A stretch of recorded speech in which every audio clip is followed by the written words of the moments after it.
ओम शांति। वैसे तो इस वर्ष का बाबा ने लक्ष्य दिए हैं बाप समान बनना। वैसे हमारे दो लक्ष्य हैं। एक है संगम युग का लक्ष्य, दूसरा है सतयुग का लक्ष्य। संगम का लक्ष्य है अशरीरी बनना, फरिश्ता बनना,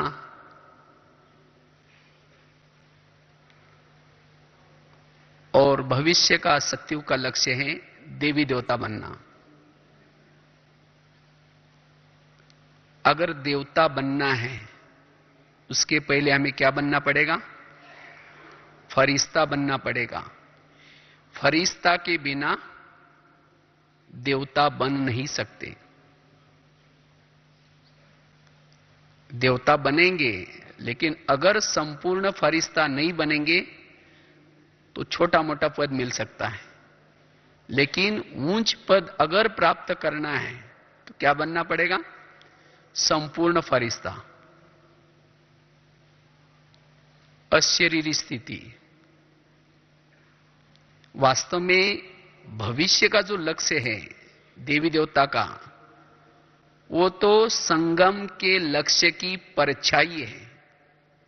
जिस तरह से परछाई पीछे पीछे आती है, इसी तरह जिन्होंने अशरीरीपन का अभ्यास किया है, जो फरिश्ता बने हैं, भविष्य की सतयुग की बादशाही या उनको पद मिल ही जाएगा। अगर हमने अशरीरी बने नहीं, फरिश्ता बने नहीं, और हम ये प्लान बनाते कि हम सतयुग में देवता बनेंगे, क्या बनेंगे, वो तो हमारा एक स्वप्न रह जाएगा। इसीलिए बाबा कहते बच्चे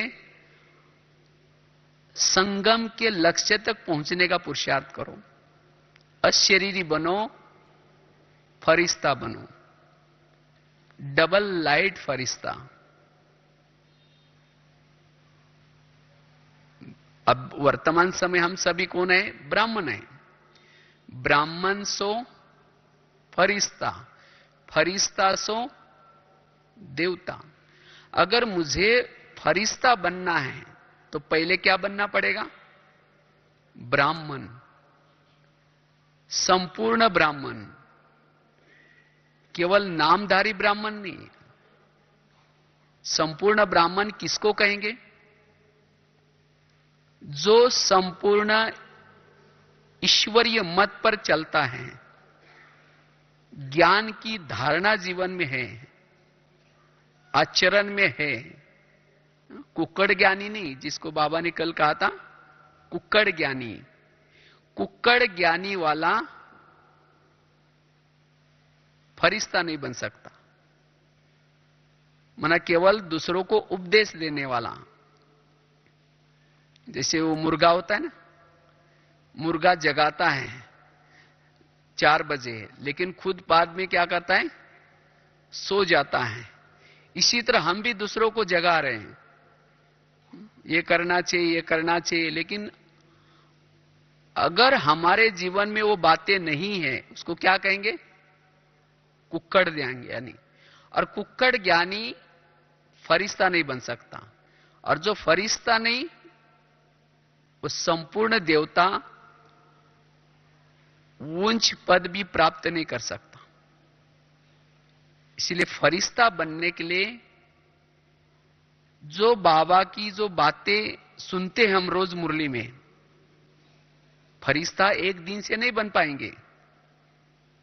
फरिश्ता बनने के लिए जो भी बाबा स्टेप्स बता रहे हैं, रोज कितनी सारी श्रीमत दे रहे हैं, एक एक दिन की जो धारणाएं हैं वही हमें क्या बनाएंगी? फरिश्ता। इसीलिए पहले हमें क्या करना है? ब्राह्मण बनना है, पक्के ब्राह्मण। और जो पक्का ब्राह्मण है संपूर्ण फरिश्ता बनेगा। संपूर्ण फरिश्ता है वही उच्च पद प्राप्त कर सकता है, क्योंकि हमारे इस पुरुषार्थ में बाप समान किसको कहेंगे? बाप समान मतलब जैसा बाप अशरीरी रहता है, विदेही रहता है, बिंदु स्वरूप में रहता है, वो स्वरूप हमारा नेचुरल रहे, इसको कहेंगे बाप समान। क्योंकि जब हमारी यह स्थिति आएगी, बाप समान स्थिति आएगी, तब हमारे से भी बाप के समान कर्तव्य हो जाएंगे। अगर कोई अशुभ चिंतक वाला है तो भी उसके लिए शुभ चिंतक बन सकेंगे। मान अपमान निंदा ग्लानि में भी समान रह सकेंगे।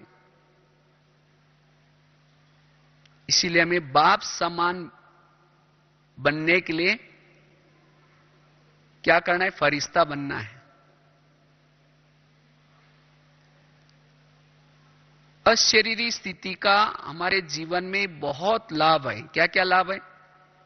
अगर हमारी अशरीरी स्थिति बनेगी, कम समय में हम बहुत सेवा कर पाएंगे। अशरीरी स्थिति बनने से अति इंद्रिय सुख मिलेगा, और जिसको अति इंद्रिय सुख मिलता है उसको इस संसार का सुख फीका लगेगा।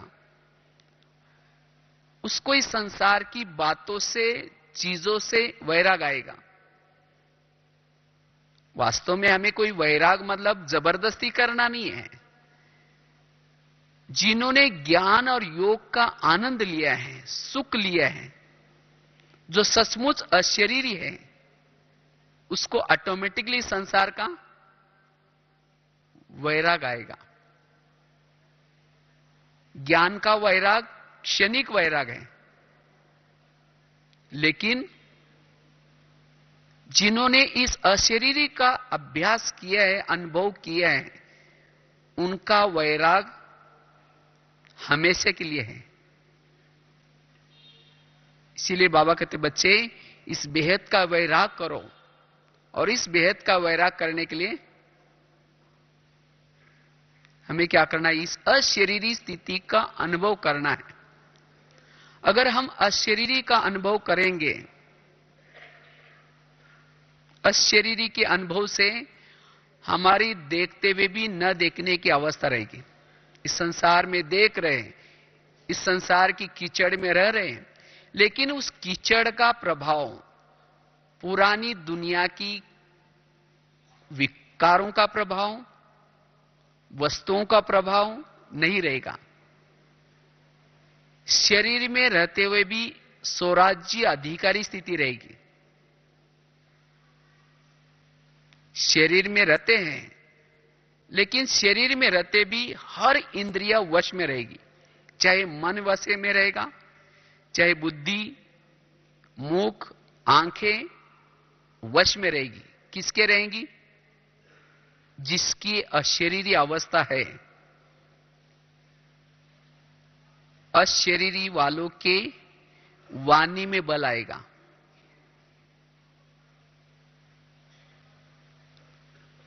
इसीलिए बाबा कहते, बच्चे यह अवस्था बनाओ, और इससे जिसकी अशरीरी अवस्था रहती है वो वायुमंडल में शुद्ध प्रकंपन फैलाता रहेगा। बाबा कहते हैं, बच्चे वायुमंडल फैलाओ।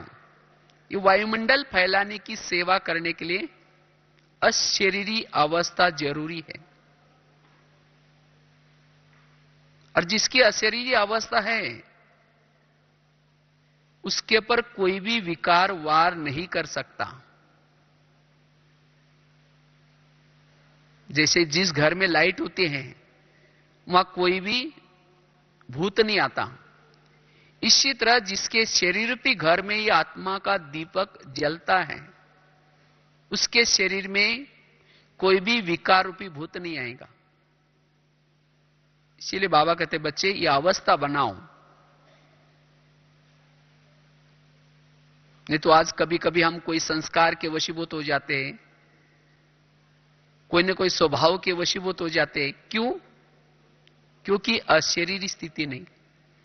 जैसे रामायण में एक बहुत अच्छी घटना सुनाते हैं, राम राज्य बनने वाला था,